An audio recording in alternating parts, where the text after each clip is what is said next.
राजेश्वरानंद जी महाराज के प्रवचन। दिया ही नहीं, उसने जीवन भर दान नहीं दिया।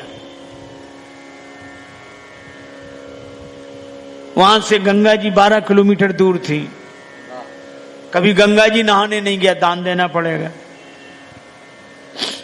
था खूब, देने के दिन तो थे पर देने का दिल नहीं था।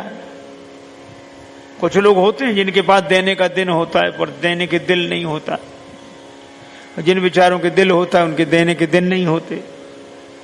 उसके पास खूब पर दान ना करे। पत्नी ने कहा कुछ तो किया करो। क्या करना, सब ठीक है, बढ़िया है। तो दान, अरे दुनिया कर रही दान, क्या अपने लिए बैठे हैं रहने।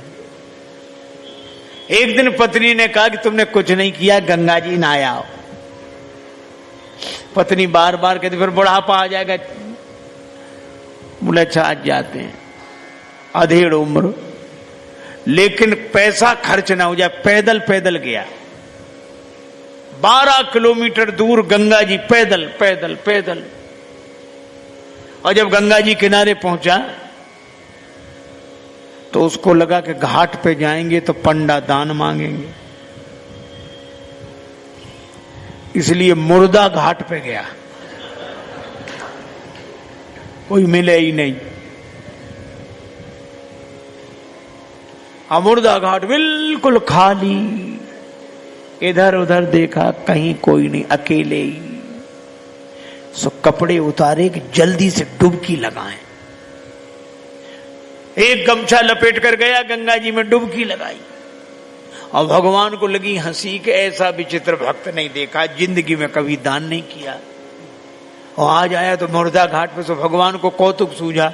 सो भगवान ने एक ही काम किया, जैसे ही डुबकी लगा के दानचंद बाहर निकले, भगवान पंडा के रूप में वहीं प्रकट, यजमान की जय हो।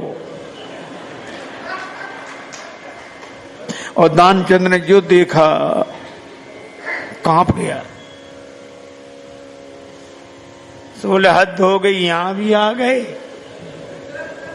यहां भी। भगवान ने कहा कि हम संतोषी ब्राह्मण हैं, इसलिए एकांत में यहीं पड़े रहते हैं। हम वहां नहीं जाते जहां और पढ़ने रहते, फिर यहीं।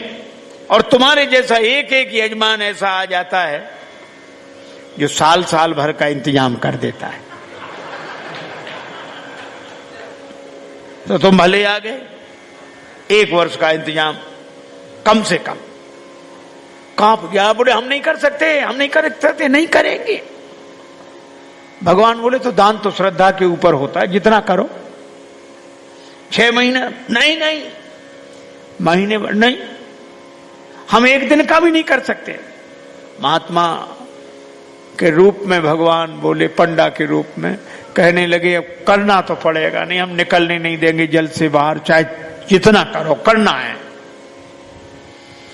सो बोला उधार करेंगे। भगवान बोले मंजूर। 1 धेला उधार किया, 1 धेला। भगवान ने संकल्प ले लिया। बड़ा खुश हुआ कि पंडा को अब कह के 1 धेला पे कौन आता है। बेचारा पैदल 12 किलोमीटर गया, फिर लौट कर आया, थक गया था, शाम हो गई थी, अब सोया। अभी सोया ही था तब तक पंडा के रूप में भगवान दरवाजे पे हाजिर, यजमान की जय हो। पत्नी गई, पंडा को देखकर लौटी, कौन है? पत्नी बोली किसी पंडा को कुछ देने के लिए कह आए थे। हाँ तो बोले आ गया, वो तो वहीं है, बाहर है। दानचंद बोले आ गया? हाँ, अरे देव धेला काहे को? बोला बड़ा मुश्किल, एक काम करो। क्या? पत्नी से बोला जाके कह दो कि वो बीमार हैं, 2-4 दिन बाद आना। सो पत्नी रुआसी सी होकर बोली कि वो बीमार है, तबीयत खराब है उनकी, आज गए दिन भर थक गए, बीमार है, अब आप बाद में आना। भगवान बोले दान मिले न मिले पर वो हमारे यजमान हैं, यजमान बीमार और पंडा चला जाए, और जब तक स्वस्थ नहीं हो जाते हम यहीं रहेंगे, तो हमारा इंतजाम कर दो। यहीं टिक्कर बनाएंगे, प्रसाद बनाएंगे, पाएंगे, खाने पीने का इंतजाम, सामान। पत्नी गई लौट के, दानचंद बोले क्या हुआ? बोले वो नहीं जा रहे। वे कहते यजमान बीमार है, तब तक यहीं रहेंगे, खाने पीने का इंतजाम करो। दानचंद से बोली दे दे धेला। दानचंद बोले बहुत मुश्किल है। अच्छा एक काम करो, क्या उसको पुराना अभ्यास था योग का, तो सांस रोक के रह गया। पत्नी से बोला कह दो मर गए। महाराज सांस रोके पड़ा। पत्नी गई तो पत्नी ने रोकर कहा चले गए, मर गए, अब तो जाओ। पंडा बोले अरे राम राम राम राम, यजमान चला गया, जब तक उसका अंतिम संस्कार न हो जाए हम कैसे जा सकते हैं। अब भगवान बोले तुम महिला कहां भटकती फिरोगी, हम खबर कर देते हैं सबको। अब वो कह रहे नहीं, भगवान अमित रूप प्रगटे ते ही काला, पूरे गांव में कहा दानचंद मर गए, दानचंद मर गए। अब गांव भरे इकट्ठा। और जब वो भी ऐसा विचित्र आदमी सांस रोके पड़ा, गांव के लोगों ने मुर्दा समझ के बांध लिया। अब उसकी पत्नी सही में रोवे और रोकर कहे ये मरे नहीं हैं, ये मरे नहीं हैं। और गांव वाले कहे बहन ये तो तुम्हारा मोह है, जाने वाला तो गया। और वो कहे नहीं मरे, आज तक कई साथ था।